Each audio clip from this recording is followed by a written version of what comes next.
So let's take a little tour of some of the components that come with your Zing.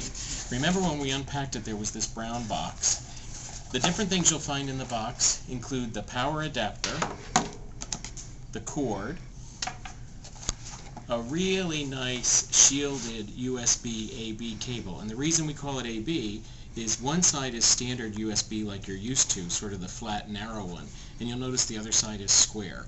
It's a short cable, which is good because USB degrades over distance, so you want to try to use the shortest cable you can. This is a really nice shielded one. You're going to find a tiny bottle, and this has your blades in it. Remember, it comes with two blades.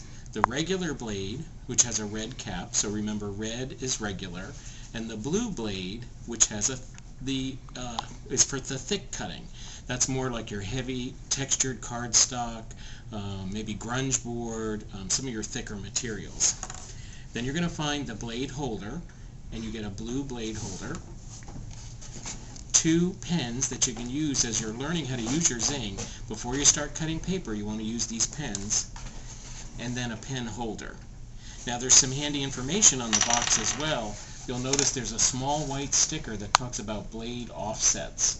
One of the things you need to do when you're using your Zing is set the blade offset, and we'll learn a little bit more about that later. It's basically the distance from the center point of where the blade sits in the carriage to the edge of the blade, right where the angle is. So they provide that right on the box, which is real handy. Now if we look at the actual components of the Zing, this is the Zing. This is called the carriage.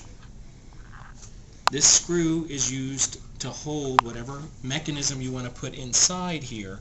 And what's neat, if we tilt it down, you can see the unique shape of that holder.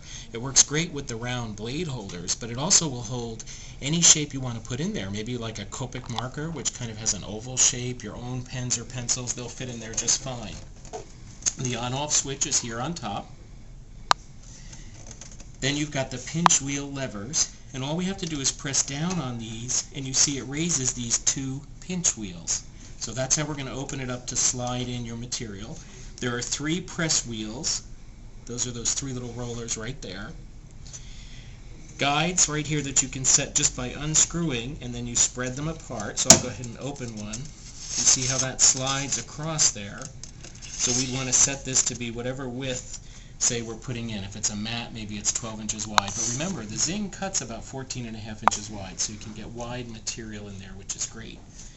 If you look sort of inside, at the ends, you see a little red button. That's the limit switch. There's one on either end, so that when the carriage goes back and forth, when it hits a switch, it knows that it should stop. And then the back of the Zing has a place for your power cable and for one end of that USB cable. And of course from the end, look at that great profile, the Z for Zing. So there's all the parts that come with your Zing. Next I'll show you how you can start to set it up.